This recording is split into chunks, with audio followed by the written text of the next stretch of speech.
कहानी कानपुर हॉस्पिटल की नर्स प्रिया की। कहानी कानपुर के एक हॉस्पिटल में काम करने वाली एक नर्स प्रिया की है। आप प्रिया की कहानी मेरी जुबानी सुन रहे हैं तो कहानी शुरू करते हैं। ये बात आज से 10 साल पुरानी है, जब मैं एक ऐसे अस्पताल में नर्स की नौकरी करती थी जहां बूढ़े और लाचार लोग अपने आखिरी दिनों का इंतजार कर रहे होते थे। ज्यादातर मरीज बिस्तर पर ही पड़े रहते थे, धीरे धीरे अपनी मृत्यु की ओर बढ़ते हुए, जैसे नींद और बेहोशी के बीच कहीं अटके हों। मैं उस रात की ड्यूटी पर थी, अपनी सबसे प्यारी सहकर्मी दोस्त के साथ। हम दोनों साथ में काम करना पसंद करते थे, जैसे दो चुपचाप जागते पहरेदार किसी मरते हुए काहिले में। सोचिए, पूरे अस्पताल में 120 मरीज और सिर्फ हम दो स्वस्थ इंसान। हाँ, उनमें से कुछ अब भी अपने काम खुद कर सकते थे, लेकिन फिर भी वो इमारत, वो रात, कुछ तो अजीब था। रात के 3 बजे से सुबह 5:30 के बीच हमारा सबसे अहम चक्कर होता था। डायपर बदलना, दवाइयां देना, पानी पिलाना। उस रात 2 वार्ड बचे थे। हम दूसरे वार्ड में घुसे ही थे कि एक अजीब सी आवाज सुनाई दी। एक औरत की आवाज, तेज और साफ, लेकिन उसमें कुछ रुकावट थी, जैसे पुरानी रेडियो फ्रीक्वेंसी हो। मगर जो बोला जा रहा था वो समझ नहीं आ रहा था। मैंने अपनी साथी से कहा, सुनो जरा, कुछ गड़बड़ लग रही है। उसने कान लगाया और बोली, अजीब है, लगता है जैसे किसी ने टीवी या रेडियो ऑन कर दिया हो।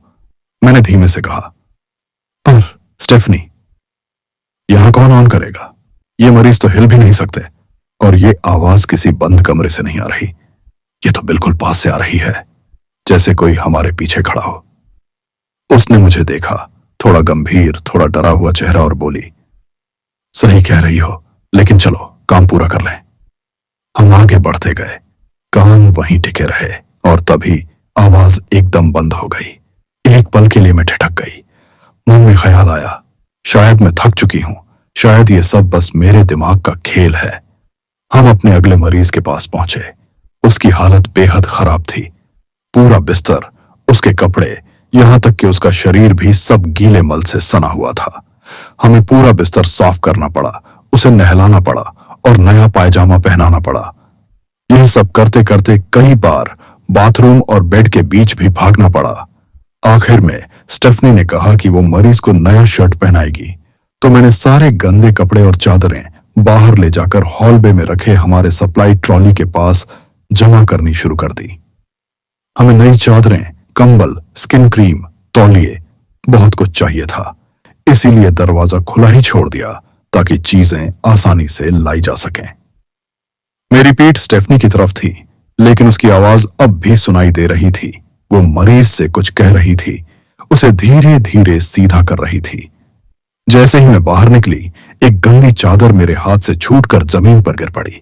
मैं झुकी उसे उठाने के लिए, और उसी पल मेरी नजर खुले दरवाजे से होकर हॉलवे पर पड़ी। जो मैंने देखा उसे आज तक भूल नहीं पाई हूं। एक बूढ़ी, छोटी सी काया वाली, सफेद नाइटी में लिपटी हुई हॉलवे में बिना आवाज के जा रही थी।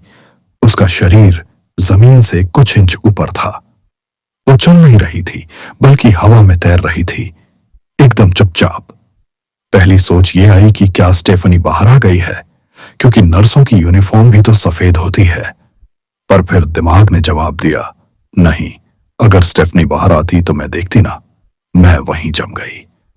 मेरा शरीर हिल नहीं पा रहा था, जैसे समय रुक गया हो। सब कुछ बस कुछ सेकंड में हुआ। तभी पीछे से स्टेफनी की आवाज आई। वो हंसते हुए बिल्कुल सामान्य लहजे में बोली, अरे क्या चल रहा है? पूरी रात ये गंदी चादरें ही उठाए घूमने का प्लान है क्या? मैं उछल पड़ी, उसकी ओर मुड़ी और कांपती आवाज में बोली, स्टेफ, तुम तो बाहर थी, मैंने तुम्हें हॉलवे में चलते देखा। उसने भौहें चढ़ाई और बोली, नहीं रे, मैं तो मरीज को तैयार कर रही थी, याद है? तुझे क्या हो गया है? तेरा चेहरा तो बिल्कुल सफेद हो गया है। सब ठीक है ना? मितली तो नहीं आ रही? मेरे हाथ से सब कुछ छूट गया, चादरें, कपड़े, सब, और मैं पागलों की तरह भागती हुई हॉलवे में निकल गई। वो औरत, उसका साया अब भी वहां था, दीवार की ओर बढ़ता हुआ, और फिर एक पल में वो दीवार के आर पार चली गई जैसे कभी थी ही नहीं। स्टेफनी पीछे पीछे दौड़कर आई। उसने मुझे वहीं खड़ा पाया। मैं कांपती हुई, पूरे शरीर पर रोंगटे खड़े हुए, जैसे किसी बर्फीली हवाओं वाले कमरे में खड़ी हूं। बाहर गर्मियों की तपिश थी, लेकिन उस हौलबे में कसम से ऐसा लग रहा था जैसे कोई फरीज खोलकर खड़ा हो। स्टेफनी ने चौंक कर कहा, हे भगवान, यहां इतनी ठंड अचानक क्यों हो गई? उसे वो औरत नहीं दिखी थी, और फिर न जाने क्यों जग गए। शायद उस पल की कोई अजीब सी सच्चाई थी। मैं बोल पड़ी, हमें नीचे जाना होगा। मिसेस जेड अब इस दुनिया में नहीं रही। वो हक्की बक्की रह गई। क्या? तुम कैसे कह सकती हो? अभी थोड़ी देर पहले ही तो देखा था, वो सो रही थी। मैंने उसकी आंखों में देखते हुए कहा, स्टेफ, मैंने उनकी आत्मा को देखा है। वो अभी अभी इस हॉलवे से गुजरी है। स्टेफनी अब भी उलझन में मेरे साथ नीचे चल पड़ी। जब हम मिसेस जेड के कमरे में पहुंचे, वहां अजीब सी शांति थी, शांतिपूर्ण, और वो सचमुच जा चुकी थी। उनका शरीर अब भी गर्म था, जैसे कुछ ही पलों पहले अंतिम सांस ली हो। हमने तुरंत मेडिकल स्टाफ को बुलाया ताकि उनकी मृत्यु की पुष्टि की जा सके। शिफ्ट खत्म होते होते हमने उन्हें अच्छे से धोया और एक सुंदर सी ड्रेस पहनाई। मैं पूरी प्रक्रिया के दौरान एक शब्द नहीं बोली, लेकिन स्टेफनी, वो चुप नहीं बैठी। बार बार मुझसे सवाल पूछती रही, जैसे उसे किसी भी तरह समझना था कि ये सब हुआ कैसे। घर पहुंचते ही मैं अपने बिस्तर पर लेट गई। अब डर नहीं लग रहा था, बस हैरानी थी, गहरी, शांतिपूर्ण हैरानी। कुछ घंटे सोई और सपना आया मिसेस जेड का। वो मेरी ओर आ रही थी, जैसे जवान उम्र में हो, बिल्कुल बढ़िया, मुस्कुराती हुई। उनके चारों ओर हल्की सफेद रोशनी थी, शांत और सुकून भरी।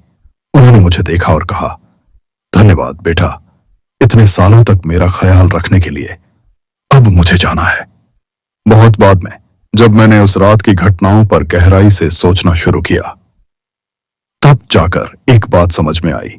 शुरुआत में जो अजीब सी रेडियो जैसी आवाज सुनी थी ना, वो असल में एक इलेक्ट्रॉनिक वॉइस फेनोमेनॉन थी, मिसेस जेड की आत्मा की आखिरी पुकार। दोस्तों, आप मेरे चैनल पर ऐसी और डरावनी कहानियां सुन सकते हैं। अगर आपको ये कहानी पसंद आई हो तो मेरे चैनल को सब्सक्राइब जरूर करें, ताकि ऐसी और रोमांचक हॉरर स्टोरीज आपको मिलती रहें।